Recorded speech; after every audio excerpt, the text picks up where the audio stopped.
Olá pessoal, boa noite a todos. Sejam bem-vindos ao canal Sistema de Ensino Monte Carlo. Esse canal feito para você que é estudante, você que tem se preparado para o vestibular, você que tem se preparado para o Enem, ou até mesmo você que está estudando para aquela prova, para o trabalho que o professor lhe pediu. Sejam todos muito bem-vindos. Hoje mais uma aula para o nosso módulo de Geografia, onde vamos falar da segunda fase do processo de industrialização brasileiro. Essa fase que ela é conhecida como nacionalista, é uma fase onde os interesses nacionais eles estão envolvidos, e ela vai do ano de 1914 a 1955. Então, pegando especificamente o ano de 1929, que é o momento em que ocorre a crise mundial, e isso precipitou o fim do ciclo do café, e que, por outro lado, acelerou ainda mais o ritmo da industrialização brasileira. Sobretudo a partir de 1930, quando Getúlio Vargas assumiu pela primeira vez a presidência da República, onde vários fatores impulsionaram essa segunda revolução industrial brasileira. Nós falamos da primeira revolução industrial brasileira, isso está na nossa videoaula anterior desse módulo.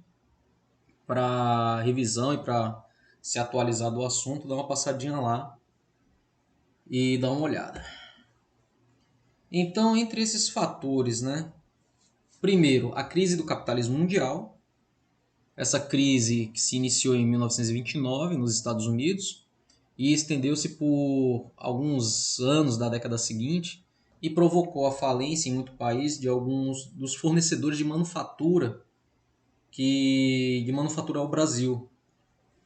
O fim da concorrência estrangeira criou condições para a implantação e desenvolvimento de indústrias nacionais em muitos setores novos, setores que ainda não eram explorados, né?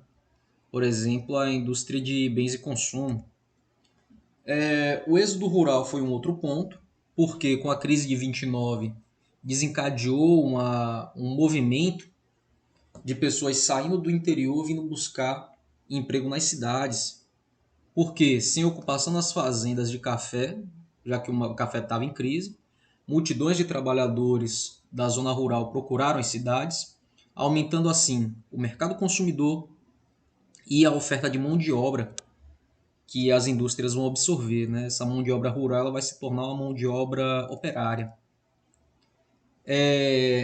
As políticas nacionalistas também têm tudo a ver com essa segunda fase, porque e principalmente, né, o governo de Getúlio Vargas, os seus dois momentos, o governo de 1930 e 1945 e o de 1951 a 54, eles foram caracterizados, além de tantas outras coisas, pela sua intervenção na economia, transformando o Brasil em um agente fomentador da industrialização.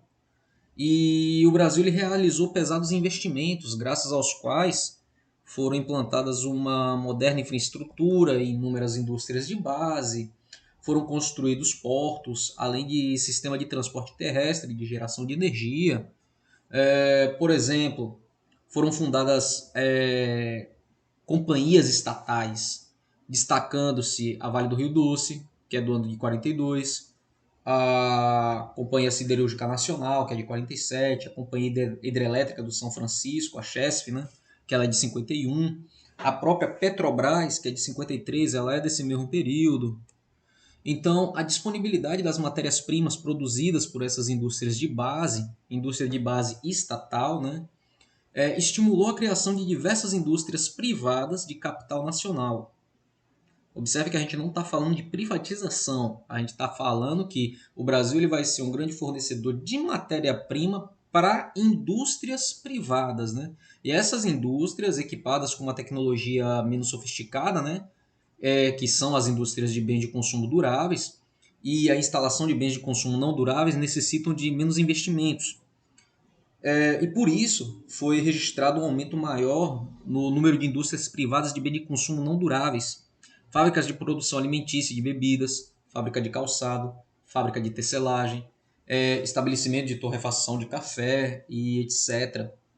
Então, era muito cômodo, era muito justo para o capital que se tinha disponível em território nacional utilizar essa matéria-prima que as estatais nacionais estavam produzindo, estavam extraindo, para que o capital do setor privado ele pudesse investir, dado o baixo custo, na produção de bem de consumo não durável. Um outro fator, e esse muito interessante, é a produção por substituição. Por quê? Porque a mão de obra abundante e relativamente qualificada dos imigrantes e seus descendentes, né, o grande que era o grande mercado consumidor, a infraestrutura disponível, os capitais acumulados, o desencadeamento da Segunda Guerra Mundial, foi uma barreira à importação de máquinas e indústrias, né? No caso falando da Segunda Guerra Mundial, pois muitos países fornecedores envolveram-se no conflito e, em consequência, uma, houve uma imediata, embora momentânea, diminuição do ritmo da industrialização do Brasil. Ou seja, nós tínhamos mercado consumidor, nós tínhamos potencial de desenvolvimento e os nossos principais fornecedores estavam em guerra, então pararam de nos fornecer o que nós precisávamos. Então, por outro lado, a guerra acarretou um leve afrouxamento dos laços de dominação econômica da Inglaterra e dos Estados Unidos. Laços de dominação, por quê? Porque para que eles pudessem nos vender o seu produto industrializado, a gente tinha que se comprometer a não produzir o que eles tinham para vender. Nosso comprometimento era só em fornecer matéria-prima. Tá? Isso já vinha no pacote de acordo. Então, esse afrouxamento nos possibilitou a produzir, porque ao dificultar a importação de manufatura dos países envolvidos na Segunda Guerra Mundial, e essa guerra ela estimulou a substituição de importações, que os estudiosos consideram o típico processo industrial brasileiro, que isso vai ser aproveitado e reaproveitado muitas vezes. Ou seja, a industrialização brasileira ela se desenvolveu num momento histórico porque era preciso substituir as importações de manufatura. Essas manufaturas que vinham da Inglaterra, dos Estados Unidos, da Alemanha e de outros países, né, envolvidos na guerra por similares produzidos pela indústria nacional. Então, daí esse processo de produção por substituição. Daí o crescimento da produção industrial nos anos imediatos, posteriores à guerra, né, de 6,2% durante a guerra, para 8,9% entre os anos de 46 e 50. A inauguração da CSN em Nova Redonda, isso no ano de 47, dado que sua construção ela se inicia em 1941, ela foi fundamental para essa expansão. Por quê? Porque é a Companhia Siderúrgica Nacional. Então a siderurgia, junto com alguns outros commodities, ela vai ser de suma importância para esse processo de industrialização, porque ela vai fornecer liga de ferro, liga de aço para as indústrias que estavam surgindo aqui no Brasil. Então, essa siderurgia, ela objetiva a produção de ferro e suas ligas, principalmente as que contêm carbono, que constituem os diferentes tipos de aço. Em geral, o aço é uma liga de ferro e carbono com alguns outros elementos, né? Para se obter o aço é preciso primeiro transformar o minério de ferro em ferro gusa, que em geral tem elevado teor de carbono e muitas impurezas. Na etapa seguinte, que é a etapa do refino, as impurezas são eliminadas por um processo de oxidação.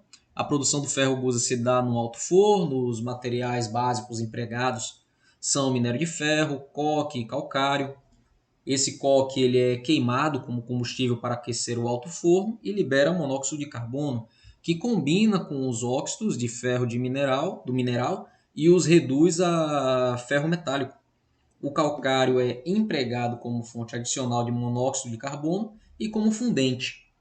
Isso tudo, esse tópico aqui do slide, ele diz o seguinte, que a gente tinha potencial de produção, porque tudo isso que era necessário para a produção do ferro e do aço, nós tínhamos em abundância na nossa própria natureza. Então, por que, que o governo se compromete em não produzir para favorecer uma produção que vem de fora? Será que a chamada corrupção ela não está envolvida nisso? Por que não se investir em pesquisa, em tecnologia, para que a gente pudesse produzir a nossa própria tecnologia, né? A nossa própria tecnologia, assim, investir e reinvestir em produção própria? O Brasil sairia muito ganhando com isso, a população sairia ganhando com isso, mas já é da cultura corruptiva da nossa administração pública se deixar vender. Esses alto-fornos, continuando, são grandes estruturas metálicas tubulares, onde os elementos referidos se combinam. Eles funcionam de forma ininterrupta. A matéria-prima é colocada em intervalos de 10 a 15 minutos, uma produção constante, junto com um jorro de alta pressão, de oxigênio quase puro em alguns fornos. O calor para fundir e refinar o aço vem da eletricidade. Como as condições de refino desses fornos podem ser reguladas com precisão, os fornos elétricos eles são úteis, principalmente para produzir aço inoxidável e outros aços com especificações muito rígidas. Então aqui mais uma exemplificação de que a siderúrgica nacional ela tem matéria-prima em abundância e ela tem uma objetividade, ou seja, a produção até é fácil, já que não existe tanto de tecnologia e investimento em pesquisa. E agora, para finalizar, o grande mercado consumidor, já que esse ferro tanto ele é aproveitado na formação de outras indústrias, como em algum mercado específico, onde ele é vendido em uma grande variedade de forma e tamanho, como vara, tubo, vergalhão, trilhos, isso é já voltado para a construção civil. Essas formas são obtidas nas usinas siderúrgicas, laminando os lingotes, né, que são as barras, de forma quente ou moldando-os de algum outro modo. O acabamento dado ao aço também melhora a sua qualidade, ao refinar a estrutura cristalina e aumentar a resistência. Os aços inoxidáveis contêm cromo, níquel e outros elementos que os mantêm brilhantes e resistentes à ferrugem, né? Isso aí são uma característica. E a oxidação mesmo em presença de umidade ou de ácidos e gases corrosivos. Então é um material durável, é um material resistente. São usados para as tubulações e tanques de refinaria do petróleo, para as fuselagens de avião, para até mesmo veículos espaciais, né? A gente poderia fazer essa produção para importação. Também são usados para fabricar instrumentos cirúrgicos, para fixar ou substituir ossos quebrados, né? Isso aí já na medicina. Em cozinhas e áreas de preparo de alimentos, os utensílios são muitas vezes de aço inoxidável, pela facilidade de limpeza. Os aços de ferramentas contêm tungstênio, molibdênio, né? E outros elementos de liga que lhes conferem maior resistência, dureza, durabilidade. Ou seja, não seria uma produção que ia ficar parada, teria muito mercado para se explorar com isso daí, mas preferiu-se se terceirizar, preferiu-se se vender uma grande oportunidade do Brasil hoje ser um país de primeiro mundo, né? Altamente desenvolvido, dada a riqueza de matéria-prima que nós temos, e bastaria só investir em pesquisa e tecnologia própria. E assim, de fato, nós seríamos um país independente, né? Eu digo tudo isso porque estamos aí à véspera de eleição, né? No momento em que esse vídeo ele vai ser publicado, e parece que nada vai mudar. Muda-se a figura, mas o sistema ele é o mesmo. Um sistema corruptível, um sistema que vende nossas riquezas, isso aí desde 1500. Então, essas aulas de geografia elas servem para isso, para tentar conscientizar você que é estudante, que vai ser a nossa futura geração, a ocupar cargos de relevância que possam mudar essa realidade. O Brasil ainda tem muito potencial para ser um país de primeiro mundo, mas infelizmente a nossa política administrativa ela não permite, por causa desse câncer chamado corrupção. Turma, essa foi a nossa videoaula de hoje. Espero que tenha sido rica e instrutiva para todos vocês. Não esquece de deixar o seu like, de compartilhar os conteúdos do canal. Caso você ainda não seja inscrito, por favor, torne-se inscrito do canal Sistema de Ensino Monte Carlo, dado que é um canal é um trabalho de utilidade pública, certo? Tudo isso que eu falei aqui, em algum momento, pode servir de esclarecimento, em algum momento pode ser reaproveitado, e para que ele continue existindo aqui, Dependo muito desse seu apoio, que não lhe custa nada. É uma coisa que você faz em fração de segundos.